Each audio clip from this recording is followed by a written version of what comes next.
হানিমুনে কোথায় গেলেন আনন্ত রাধিকা? গত জুলাই মাসের ১২ তারিখে ৪ হাত এক করেছে অনন্ত আম্বানি ও রাধিকা মার্চেন্ট। সারা বিশ্ব দেখেছে তাদের মহা জাঁকজমকের বিয়ে। প্রাক বিবাহ ও বিবাহ অনুষ্ঠানে বিপুল অর্থ ব্যয় করেছেন ভারতের শীর্ষ ধনকুবের মুকেশ আম্বানি। এমন বিয়ের আয়োজন ভুলতে পারবে না দুনিয়াবাসী।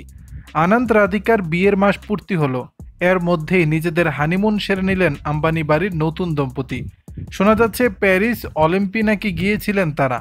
সেখান থেকে নেটিজেনদের ধারণা ছিল সেখানেই নাকি হানিমুন সেরেছেন আনন্ত রাধিকা। কিন্তু প্যারিস ভ্রমণের পর কোস্টারিকায় উড়াল দেন এই নবদম্পতি। সূত্রের খবর ১লাই আগস্ট থেকে কোস্টারিকায় রয়েছেন আনন্ত রাধিকা। বিয়ের মতো হানিমুনেও বিপুল অঙ্কের টাকা খরচ করেছেন তারা। কোস্টারিকার গুয়ানাকাস্তেতে রয়েছেন তারা। সেখানকার কাসা লাস ওলাস ফোর সিজন্স রিসোর্টে রয়েছেন বলে খবর পাওয়া যায়। কাসা লাস ওলাস ফোর সিজন্স রিসোর্টটি একটি ৫ তারকা হোটেল। রয়েছে ৬টি বেডরুম। প্রশান্ত মহাসাগরের তীরে অবস্থিত এই রিসোর্টটি ১৮,৪৭৫ স্কোয়ার ফিটের উপর দাঁড়িয়ে।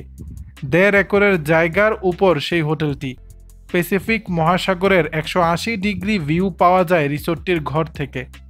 এখানে শিশুদের জন্য রয়েছে বিশেষ ঘর। এছাড়া সুইমিং পুল আছে। অতিথিরা চাইলে বেশি খরচ করে ব্যক্তিগত শেফ, প্রাইভেট বার সব ব্যবহার করতে পারবেন।